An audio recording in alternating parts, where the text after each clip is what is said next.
कक्षा 10 के अंदर नेत्र से संबंधित एक अध्याय है जिसमें मानव नेत्र की संरचना का हम अध्ययन करेंगे। मानव नेत्र की संरचना, ये मानव नेत्र की संरचना का मैं सबसे पहले आपको चित्र बनाकर बताता हूँ। इसका चित्र बनाने के लिए सबसे पहले आप 3 राउंड बनाएंगे बच्चे की कॉपी में। कैसे वो तैयार करेगा, तो देखिए आप सबसे पहले एक राउंड बनाएंगे इस तरीके का एक राउंड बनाएंगे।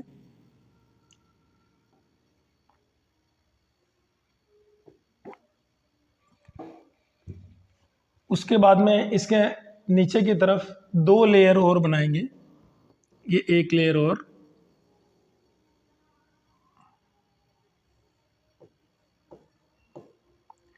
ये एक लेयर और।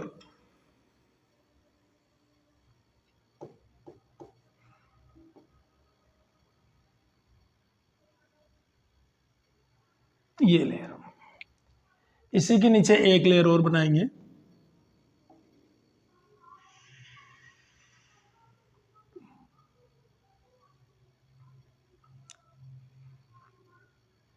नेत्र के बाहर की तरफ 3 परतें होती है। सबसे बाहर वाली जो परत होती है उसको कहते हैं दृढ़ पटल। उसके बाद में उसके नीचे जो पटल होते हैं उसको कहते हैं रक्तक पटल, और उसके नीचे जो पटल होता है उसको कहते हैं दृष्टि पटल। ये दृष्टि पटल कहते हैं। उसके बाद में हम बनाएंगे लेंस। इस जगह पे एक उत्तल लेंस हमें बनाना है, इस तरीके का। ये उत्तल लेंस बना दिया। जो कॉर्निया बनाएंगे वो कॉर्निया सबसे बाहर वाली जो परत होती है उस परत को थोड़ा सा बाहर की तरफ उठाते हुए बनाएंगे। ये कॉर्निया हो गया। इस तरीके से कॉर्निया बनेगा। आइरिस और तारा हम इस तरीके से बनाएंगे। ये अनुप्रस्थ काट दिखाई दे रहा है, इसलिए ये आइरिस और तारा इस तरीके से दिखेगा। इस आइरिस और तारा को समझाने के लिए हम एक चित्र और बनाएंगे नेत्र के पास में, जो वास्तविक जो नेत्र दिखाई देता है उस तरह का एक चित्र और बना सकते हैं परीक्षा में, ताकि हम आइरिस और तारा बता सकते हैं कि आइरिस और तारा हम किसको कह रहे हैं। तो कॉर्निया, ये जो 4 नंबर वाला भाग मैं यहीं पे लिख देता हूँ, ये कॉर्निया है। और 5 नंबर ये जो लेंस है, ये लेंस, ये 5 नंबर में यहाँ लिख देता हूँ, ये लेंस है। और आइरिस और तारा, इसमें क्या है, ये वाला जो भाग है, ये वाला जो भाग है, ये, इसको तो कहेंगे आप आइरिस।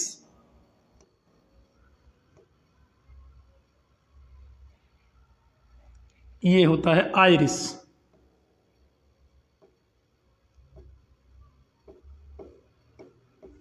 ये आइरिस होता है। और ये बीच की जो जगह है, ये जो बीच की जगह है, ये वाली, इसको कहेंगे तारा। ये बीच वाला पोर्शन जो है ये कहलाएगा तारा कहलाएगा।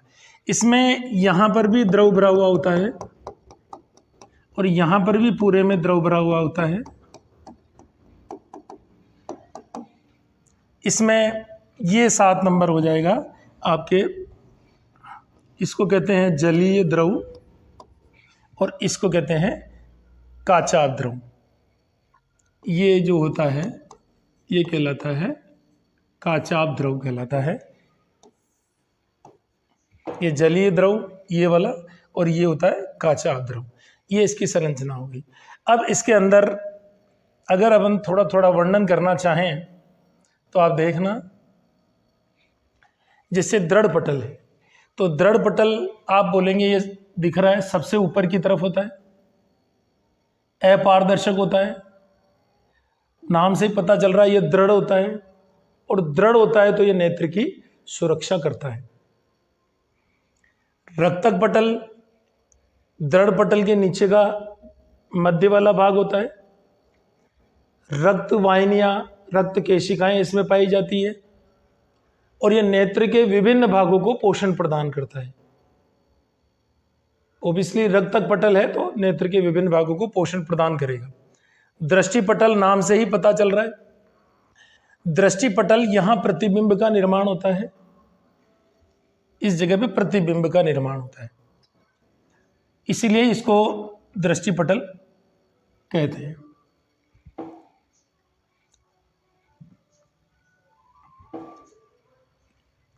इसका एक और नाम है रेटिना। दृष्टि पटल का एक नाम और है रेटिना, इसको रेटिना भी कहते हैं।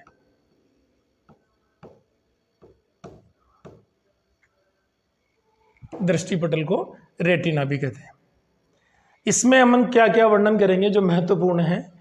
एक यहां पे बिंदु होता है, एक बिंदु यहां पे होता है, याद रखने के लिए आप डॉट लगा दें। इसको कहते हैं पीत बिंदु, पीत बिंदु, और इसको कहते हैं अंध बिंदु, इसको कहते हैं अंध बिंदु। आप ये बोलोगे कि जब प्रकाश की किरणें पीत बिंदु पर मिलती है तो व्यक्ति को सबसे स्पष्ट दिखाई देता है, और जब प्रकाश की किरणें अंध बिंदु पर मिलती है तो व्यक्ति को दिखाई नहीं देता है। दृष्टि पटल में प्रतिबिंब का निर्माण होता है, यह सबसे महत्वपूर्ण लाइन है जो आपको याद रखनी है। परीक्षा में इसको अलग से पूछा जाता है। ये मैं यहाँ पे अलग से लिख देता हूं। इस वाले भाग पर जो है प्रतिबिंब का निर्माण होता है, ये याद रखें आप। प्रतिबिंब निर्माण, ये इंपॉर्टेंट है। इस वाले भाग में प्रतिबिंब का निर्माण होता है। यह प्रतिबिंब कैसा बनता है? वास्तविक उल्टा और छोटा प्रतिबिंब बनता है। इस जगह पे वास्तविक उल्टा और छोटा प्रतिबिंब बनेगा। अगर ये नेत्र इस वस्तु को अगर देखता है, इस वस्तु को देखता है तो यहां पे इस तरीके का प्रतिबिंब बनेगा, इस उल्टा, और छोटा और वास्तविक बनेगा। यहां से सूचनाएं इस दृक तंत्रिका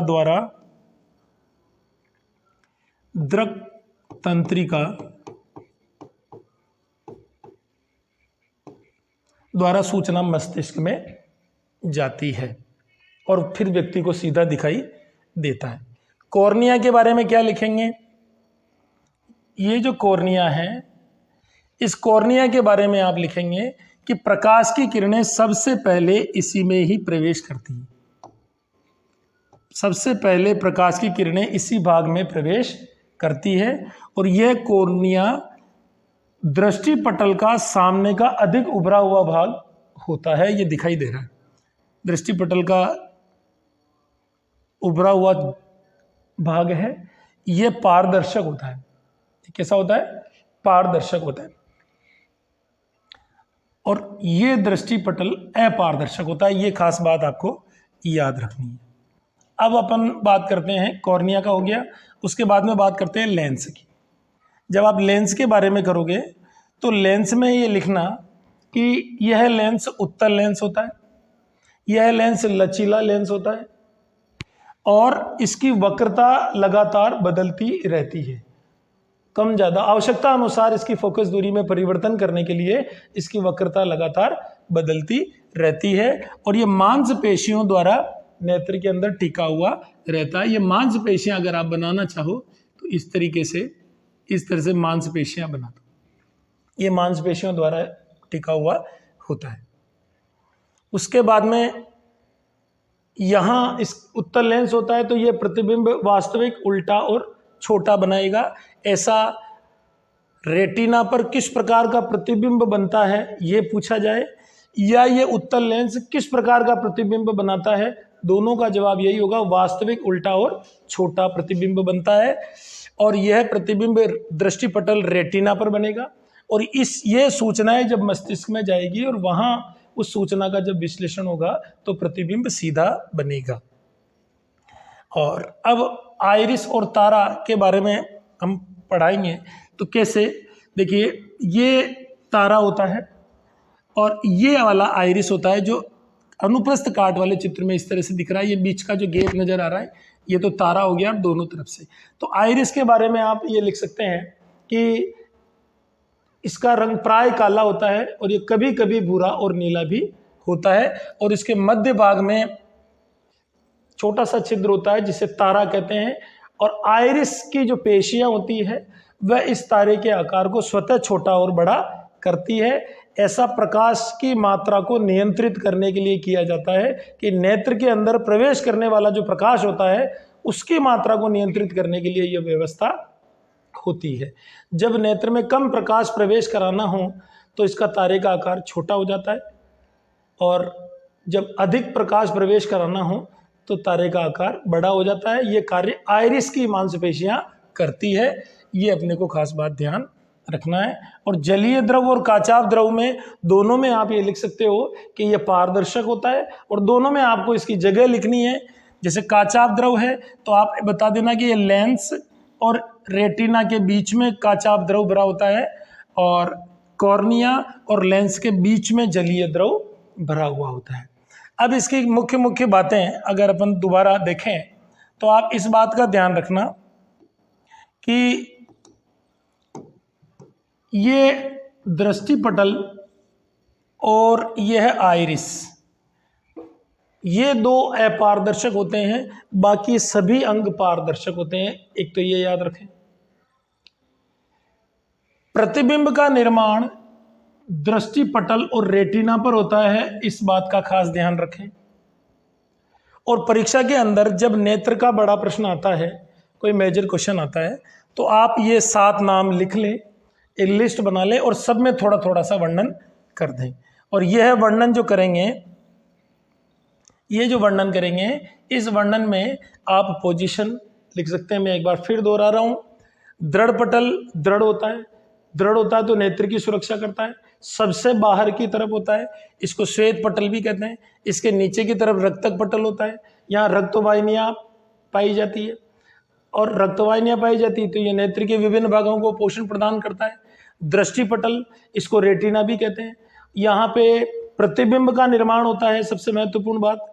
और यहाँ पे पीत बिंदु और अंध बिंदु के बारे में लिख दें। प्रकाश की किरणें जब पीत बिंदु पर मिलेगी तो व्यक्ति को सबसे स्पष्ट दिखाई देगा, और अंध बिंदु पर मिलेगी तो व्यक्ति को दिखाई नहीं देगा।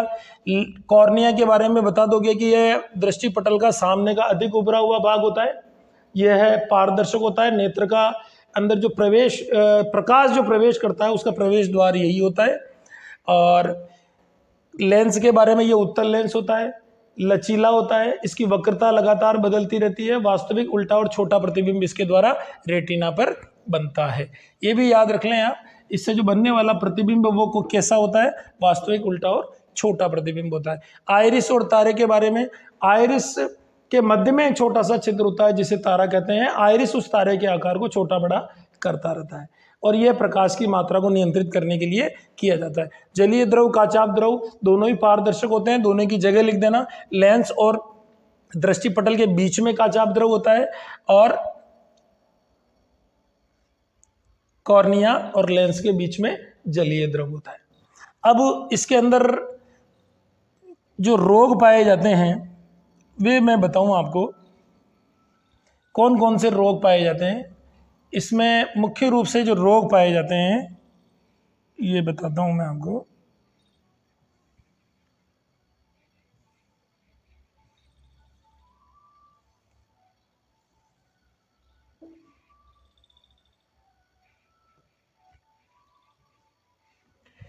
नेत्र के अंदर मुख्य रूप से ये रोग पाए जाते हैं। देखिए इसकी डिटेल पढ़ाता हूं मैं आपको। इसमें से एक प्रश्न आता है, एक तो होता है मोतियाबिंद, ये है मोतियाबिंद, और 3 इसमें दृष्टि दोष पाए जाते हैं। ये दृष्टि दोष है, ये ध्यान रखना। 3 तो इसमें दृष्टि दोष पाए जाते हैं, ये दृष्टि दोष। किसी को पास का साफ नहीं दिखाई देता है, किसी को दूर का साफ दिखाई नहीं देता है, किसी को दोनों साफ दिखाई नहीं देते हैं। तो इससे संबंधित ये प्रश्न पढ़ते हैं अपन। जब आप इसको पढ़ोगे तो इसमें परीक्षा के अंदर क्या पूछा जाएगा उसके हिसाब से इस तरह की आप एक टेबल तैयार कर लें। यदि आप ऐसी टेबल बना लेते हैं तो इसमें से छोटा बड़ा कोई सा भी प्रश्न आएगा तो बड़ी आसानी से आप कर पाएंगे। जैसे मोतियाबिंद है, मोतियाबिंद में आपको चारों ही रोगों में लक्षण, कारण, निवारण और चित्र याद करना है। ये एक एक दो दो नंबर के प्रश्न भी आते हैं और सबको मिलाकर बड़ा प्रश्न भी बन जाता है। तो इन सबको जो है मैं एक 1 बाय 1 करके आपको बताता हूं। जैसे लक्षण पढ़ लेते हैं। लक्षण आप पढ़ोगे तो मोतियाबिंद में धुंधला दिखाई देता है, जरा दृष्टि दोष को भी धुंधला दिखाई देता है। जरा का मतलब होता है बुढ़ापा, बुढ़ापा का मतलब जिसमें इंद्रियां सभी शिथिल हो जाती है, तो निसंदेह दूर का भी साफ दिखाई नहीं देता और पास का भी साफ दिखाई नहीं देता है, दोनों वस्तुएं धुंधली दिखाई देती हैं। मोतियाबिंद में भी ऐसा ही होता है। इनका कारण सबका अलग अलग है। दूर दृष्टि दोष में दूर की वस्तु साफ दिखती है और पास की वस्तु धुंधली दिखती है। निकट दृष्टि दोष में दूर की वस्तु धुंधली दिखती है और पास की वस्तु साफ दिखाई देती है। और जरा दृष्टि दोष में धुंधली दिखाई देती है। इसको याद करने का तरीका क्या है? लक्षण के अंदर क्या है? जो नाम आपको दिखाई दे रहा है वो साफ दिखता है। ये जो नाम आपको दिखाई दे रहा है, जैसे ये लक्षण मैं बताऊं आपको। अब आप देखिए, ये इसमें ये दूर है, यहां लिखा हुआ दूर, तो आप लिखो, जैसे दूर लिखा हुआ तो आप लिखो दूर की वस्तु साफ दिखती है। यहां लिखा हुआ निकट, तो आप लिखो निकट की वस्तु साफ दिखती है। ये लक्षण को याद करने का तरीका। जो नाम है वो साफ दिखाई देता है। अब आपको लग रहा होगा कि जो नाम है वो साफ दिखाई देता है, ऐसा क्यों है? ऐसा इसलिए है क्योंकि ये जो नाम रखा है ना, ये लक्षण के आधार पर नहीं है, ये नाम है कारण के आधार पर। जब आप कारण पढ़ोगे तो आपको पता लगेगा कि ये नाम इस तरह से क्यों रखे। जैसे सबसे पहले मोतियाबिंद खत्म करते हैं। तो मोतियाबिंद में क्या होता है? लक्षण धुंधला। कारण क्या है कि एज, उम्र बढ़ने के साथ साथ में लेंस अपारदर्शी हो जाता है। लेंस के पीछे कुछ अपशिष्ट पदार्थ जमा हो जाते हैं जिसके कारण लेंस अपारदर्शी हो जाता है। और इसमें क्या उचित लेंस का या तो चश्मा लगा दिया जाता है या ऑपरेशन किया जाता है। ये जो लेंस लगाते हैं इसमें या तो चश्मे का उपयोग किया जाता है और या फिर इसको ऑपरेट करते हैं। ऑपरेशन करके जो है आंख के अंदर ही स्थायी रूप से जो है लेंस लगा दिया जाता है, जिसमें इंट्राओक्यूलर लेंस का भी कभी कभी प्रयोग करते हैं। ये हो गया। उसके बाद में दूरदृष्टि दोष। दूरदृष्टि दोष में क्या होता है? प्रतिबिंब का निर्माण, जैसे ये कोई वस्तु है, जैसे ये कोई वस्तु है, इस वस्तु का प्रतिबिंब बनना कहां चाहिए था? रेटिना पर। बनना कहां चाहिए था? रेटिना पर। लेकिन ये प्रतिबिंब रेटिना पर नहीं बन के दूर बनता है। इसको आप कह सकते हो रेटिना के पीछे बनता है, इसलिए इसको दूरदृष्टि दोष कहते हैं। जैसे ये वस्तु है, अब यहां पे क्या हो रहा है? प्रतिबिंब का जो निर्माण है, यहां पे क्या हो रहा है? अब आप देखिए, जैसे ये दूरदृष्टि दोष है तो दूरदृष्टि दोष में प्रतिबिंब का निर्माण रेटिना के पीछे होगा और निकट दृष्टि दोष में प्रतिबिंब का निर्माण रेटिना से पूर्व हो जाता है। प्रतिबिंब का निर्माण रेटिना से पूर्व हो जाता है। यहां से जो प्रकाश की किरणें जाएगी वो इस रेटिना से पहले ही मिल जाएगी, इसलिए इसको निकट दृष्टि दोष कहते हैं। और जरा दृष्टि दोष में लेंस के लचीलेपन में कमी आ जाती है। अब लेंस के लचीलेपन में कमी आ जाएगी तो उसकी समंजन क्षमता में भी कमी आ जाएगी। समंजन क्षमता के बारे में अलग से प्रश्न आता है। फोकस दूरी स्वतः नेत्र बदलता रहता है, जिसे समंजन क्षमता कहते हैं, जिसके कारण प्रतिबिंब सदैव रेटिना पर बनता है। उस क्षमता में कमी आ जाती है तो उसके कारण जो है ये रोग हो जाता है। इसमें क्या करते हैं कि जरा दृष्टि दोष वाले को पास का भी धुंधला दिखाई देता है और दूर का भी धुंधला दिखाई देता है। दोनों ही वस्तुएं, पास की भी धुंधली दिखाई देती है और दूर की भी धुंधली दिखाई देती है। इसलिए इस तरह का चश्मा आपने देखा होगा, जिसमें इस तरह का चश्मा देखा होगा जिसमें ऐसा कोई लेंस होता है, ये इस तरह का लेंस होता है ये, और इसमें एक लाइन नजर आती होगी आपको, ये यहां पे एक लाइन नजर आती है। इसमें क्या होता है कि दोनों ही लेंसों का प्रयोग करते हैं। पास की वस्तु देखने के लिए और दूर की वस्तु देखने के लिए पास की वस्तु देखने के लिए किसका प्रयोग करेंगे? देखो आप, पास की वस्तु देखने के लिए उत्तल लेंस का प्रयोग करेंगे। तो नीचे की तरफ तो उत्तल लेंस का प्रयोग करते हैं और ऊपर की तरफ अवतल लेंस का प्रयोग करते हैं दूर की वस्तुओं को साफ देखने के लिए। तो इस प्रकार ये जरा दृष्टि दोष के बारे में आप पढ़ सकते हो। ये देखिए, अब आप इसका स्क्रीनशॉट ले लें और एक अच्छी सी टेबल आप जरूर तैयार कर लें, और इसकी टेबल पूरी सी तैयार कर लें और आराम से इसको जो है लर्न कर सकते हैं। मोतियाबिंद, दूरदर्शी दोष, निकटदर्शी दोष, जरा दृष्टि दोष, सबके लक्षण, कारण, निवारण और चित्र। नमस्कार, जयंत कुमार जैन, विक्रमपुरा।